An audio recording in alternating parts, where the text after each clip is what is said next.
Ahora hablamos de anemia y desde la parte nutricional. ¿Cómo hacemos? O para evitarla, o si está ya diagnosticada, ¿cómo hacemos para combatirla, para superarla? Y hemos invitado a la licenciada en nutrición, Cecilia Eláscar, de Urológico Río Cuarto. Cecilia, bienvenida nuevamente, ¿cómo estás? Hola Vanina, buenos días y muchas gracias por invitarme. Cecilia, empecemos por lo básico. ¿Qué entendemos por anemia? Anemia es una patología muy frecuente en nuestra población. Se calcula que aproximadamente el 25% de la población mundial padece anemia. ¿Sí? ¿El 25%? Es así, sí, más o menos ese es el valor aproximado actualmente. Y en las últimas encuestas nacionales de nutrición que se hicieron en nuestro país, se llegó a un valor de que el 50% de los niños menores de 2 años padecen anemia. Y es una enfermedad que provoca muchas consecuencias, digamos, porque afecta al rendimiento intelectual, por ejemplo, en la edad de desarrollo. Entonces, ese déficit de hierro en sangre produce que no llegue oxígeno a las células de nuestro cuerpo, y eso es lo que determina que pueda haber una incidencia en el desarrollo intelectual del niño, ¿no? ¿Y las causas más comunes? Este déficit de hierro en sangre puede ser por esa la causa de la anemia, y hay muchas otras causas más. Puede ser consecuencia de otra patología, por ejemplo, algo como una patología digestiva, que en la enfermedad celíaca se ve frecuentemente por la mala absorción de este mineral, en enfermedades renales, porque el riñón es el encargado de producir una hormona, que es la eritropoyetina. Claro. Esa hormona es quien produce el estímulo en la producción de glóbulos rojos en la médula ósea. Entonces, a veces, diagnosticando la anemia, podemos buscar la causa y encontrar que el paciente tiene una patología renal. Claro. Puede haber, por ejemplo, posteriormente a una cirugía, una pérdida importante de sangre, o en las micropérdidas que hay en una úlcera gástrica o en alguna patología de tipo neoplásica en el intestino. Entonces, bueno, son muchas las causas que pueden producir anemia. Bueno, una vez diagnosticada la anemia, ¿qué hacemos desde la alimentación? ¿Qué alimentos se recomiendan para tratar la anemia? Bueno, fundamentalmente buscamos alimentos ricos en hierro, pero también tenemos que tener en cuenta la presencia de vitamina B12 y del ácido fólico. Ajá. Entonces, si hacemos, por ejemplo, la selección de alimentos que mayor contenido en hierro tienen, tendríamos que buscar fundamentalmente en los de origen animal. Quien más hierro tiene en esta fuente de alimentos es la morcilla, por ejemplo. En 100 gramos es el que más contenido en hierro tiene. Bien. Luego sigue el hígado, las carnes rojas y las carnes en general.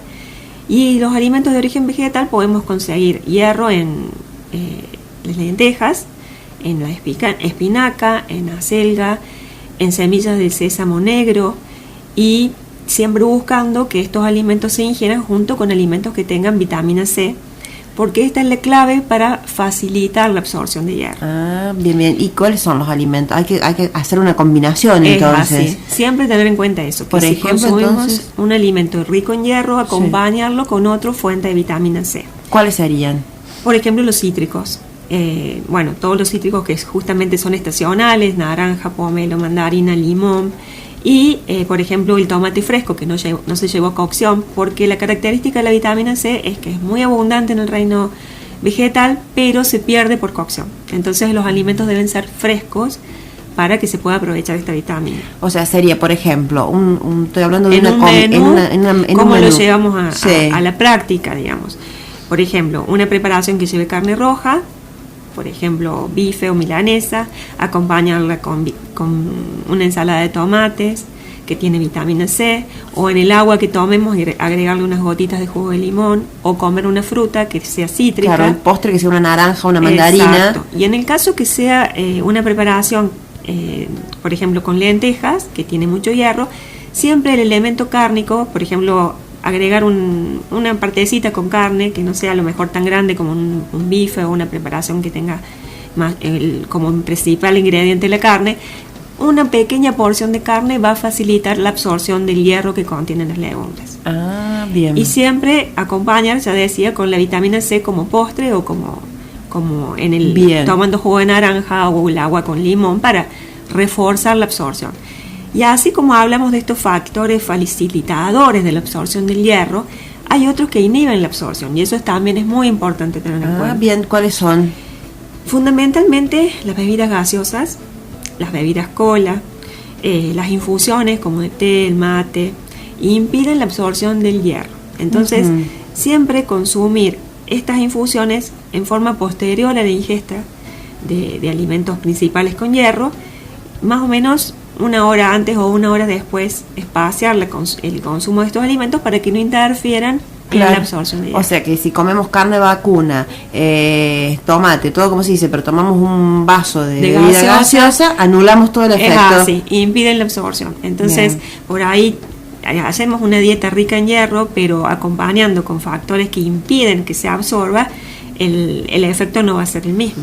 Bien, Cecilia, ¿y qué pasa en el caso de la gente que es vegetariana? Que cada vez más parece. Sí, hay una corriente muy importante de gente que lleva a cabo la práctica del vegetarianismo y en realidad debe cuidar más la alimentación en que se puede llevar una alimentación vegetariana y cubrir los requerimientos, pero tiene que ser mucho más cuidadoso en la combinación, en qué cantidades consume, cómo llevar a la práctica, digamos, la selección de alimentos y la combinación para que realmente aporte toda la cantidad necesaria de estos nutrientes. Muy bien.